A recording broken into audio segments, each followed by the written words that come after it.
आज की हमारी कहानी है अमीर बहू के अत्याचार। तो चलिए कहानी शुरू करते हैं। उदयपुर में एक व्यापारी धनीराम रहता था। उसकी लड़की का नाम रानी था।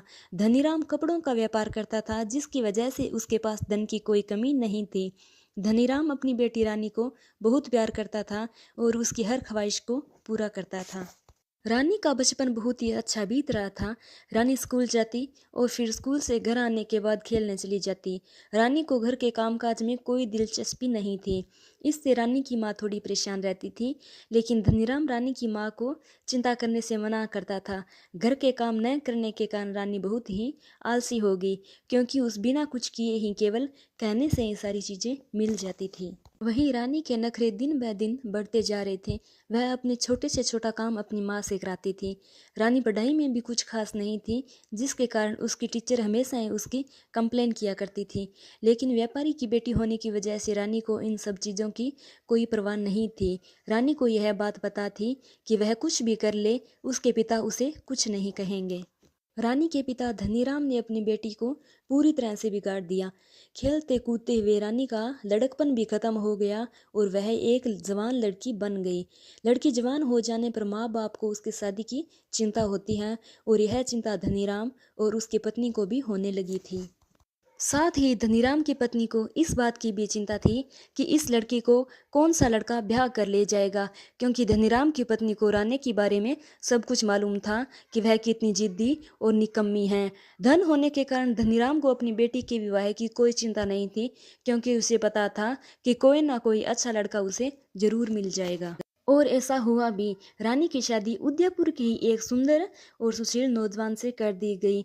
रानी के पति का नाम सूरज था। सूरज एक खानदानी रजवाड़े का लड़का था। सूरज से शादी हो जाने के बाद रानी उसके साथ उसके घर चली जाती हैं। रानी बहुत ही सुंदर लड़की थी, जिसके कारण सूरज के घर वालों ने एक ही नज़र में उसे पसंद कर लिया था। सूरज के घर में रानी का बहुत ही अच्छे से स्वागत किया जाता है और फिर शादी के कुछ रस्म किए जाते हैं। रानी की सास जब उसे मेहमानों के लिए चाय बनाकर लाने को कहती है, तब रानी साफ साफ इनकार कर देती हैं। यह कह कि उसे कुछ भी बनाना नहीं आता है। रानी कहती है कि उसने अपने जीवन में कभी रसोई में पैर भी नहीं रखा है। रानी की इन बातों को सुनकर पहले तो सूरज की माँ को काफ़ी गुस्सा आता है, लेकिन फिर अपनी बहू के भोले चेहरे को देखकर सूरज की माँ का गुस्सा उतर जाता है और वह रानी से कहती है कि बेटी, मैं तुम्हें खाना बनाना सिखाऊंगी। रानी सूरज की माँ की बातों को सुनकर हाँ कर देती है, जिसके बाद सूरज की माँ मेहमानों के लिए चाय नाश्ते का इंतजाम करती हैं। ऐसे ही दिन बीतने लगते हैं, लेकिन रानी के घर के कामकाज में कोई रुचि नहीं लेती हैं। वह दिन भर अपने कमरे में पड़ी रहती हैं और मोबाइल चलाती हैं।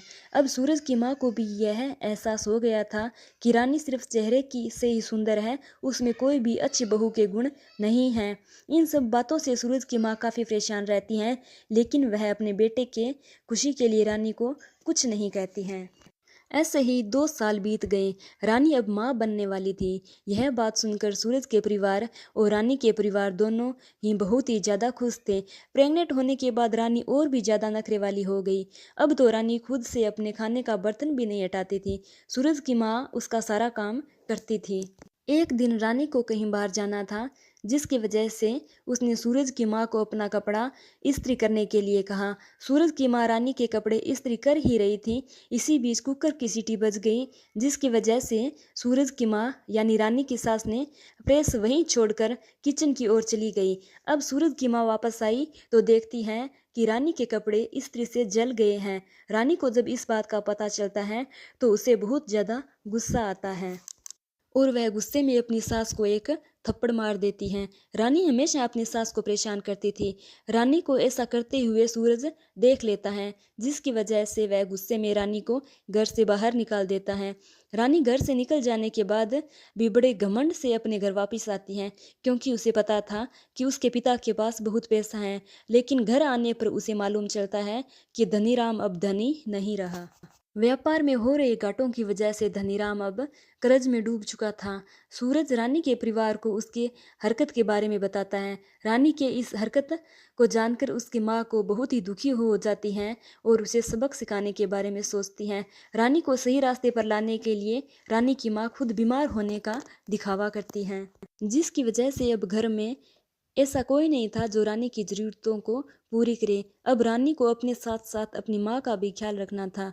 रानी ना चाहते हुए भी घर के काम करने की कोशिश करती हैं, लेकिन जब भी वह कोई काम करती हैं तो गड़बड़ हो ही जाती हैं। एक दिन सुबह सुबह रानी की माँ रानी को आवाज़ देते हुए कहती हैं कि रानी बिटिया, मेरा चाय पीने का बहुत मन हो रहा है, मेरे लिए चाय बना दो। रानी अपनी माँ के लिए चाय बनाने के लिए रसोई में जाती हैं, लेकिन जब वह चाय बनाने की कोशिश करती हैं तब उसका हाथ जल जाता है। हाथ जलने पर उसे एहसास होता है कि उसने कैसे देर से चाय लाने पर जानबूझकर अपनी सास के हाथ पर चाय गिरा दिया था। धीरे धीरे घर के काम करते हुए रानी को एहसास हो जाता है कि उसने अपनी सास के साथ कितना गलत किया है, जबकि उसकी सास कितनी अच्छी है। इस बात का एहसास हो जाने के बाद रानी अपनी सास के पास वापस आ जाती है और उनसे अपने गलत कामों के लिए माफ़ी मांगती हैं।